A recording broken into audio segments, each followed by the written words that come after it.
இந்த 75லேருந்து 85 படம் கோல்டன் பீரியட்னு சொல்லுவாங்க. கேள்விப்பட்டிருக்கீங்களா? ஏன் சீமன் வரைக்கும் பார்த்தாங்க, எல்இடி லைட்டும் பார்த்துக்காங்க இல்லையா? உலகத்தையும் பார்த்துக்காங்க. நீங்கள் எது இல்லைங்களா? சாரி, கோல்டன் அந்த வருஷத்தில் படத்தோட சூப்பர் பண்ணிட்டாங்க. பெரிய ஒரு எப்படி சொல்லுவாங்க, பாராட்டியம் புரிஞ்சு மிகப்பெரிய சாதனையாளர். அதனாலதான் வம்சத்தினுடைய வாய்ப்பு நம்மள கிடைச்சது. நல்லா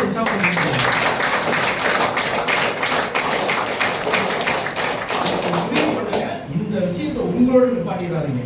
யாரை நீங்க முதல்ல சந்திச்சாலும் பேசினாலும் உங்களுக்கு கீழே டீம் மேனேஜர் நீங்க கூட்டிட்டு வந்தாலும் நீங்க சொல்லக்கூடியது அவங்களோட மைண்டை ஃபிக்ஸ் பண்ணுங்க. இனிமேல் நம்மளுடைய எண்ணம், பார்க்குற பார்வை எல்லாமே உண்மையே சொல்ற. அந்த பாஷா படத்துல கூட சொல்லிட்டாங்க, என்ன யார் அடிச்சு அடி தெரியுமா? அது நாடி நரம்பு எல்லாமே ரத்தம் யுத்தம் ஊறி போன ஒருத்த அடிச்சான். அவன் அடிச்சாதான் இப்படி அடிக்க முடியுமாங்க. அதுக்கு கூட கைத்து பண்ணுறாங்க. நம்ம லைஃபுக்கு வேணும்ல. Secret of success. நான் என்ன சொல்றேன், 30 வருஷம் இதை செஞ்சாதான் நீங்க சக்சஸ் பண்ண முடியும்னு நான் வந்து உங்கள்கிட்ட பேசிருக்க மாட்டேன். நல்லா புரிஞ்சுங்க. வம்சத்துல ஒரு ஜாயிண்ட் டைரக்டரா கிடைச்சிருக்கக்கூடிய இந்த ஆப்பர்ச்சுனிட்டி எவ்வளவு நாளுங்க? மேக்ஸிமம் பார்த்தா 3 வருஷத்துல இங்க வந்திருக்கக்கூடிய அத்தனை ஜாயிண்ட் டைரக்டரும் became a crorepati, கோட்டீஸ்வரராக மாறப்போம். 3 இயர்ஸ்ல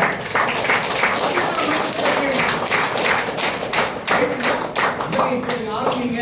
இன்னொரு 5 வருஷம் கழிச்சா உங்களுக்கு 1 லட்ச ரூபாய் கிடைக்கும், அடுத்து ஒரு 5 வருஷம் கழிச்சா உங்களுக்கு 1.5 லட்ச ரூபாய் கிடைக்கும் அப்படின்றதுக்காக நம்ம இந்த பேச்சு பேசல. ஓகே, இன்னைக்கு இருக்கிற மாதிரியே அப்படி டைம் இருக்குதுன்னா எம்டி கூட பேசும்போது நான் டிஸ்கஸ் பண்ணுவோம். எபோலா வைரஸ்ன்றான், டக்குன்னு போடுறான 3 மாசத்துக்கு அதெல்லாம் கிலோமீட்டர்லாம் போயிடும்.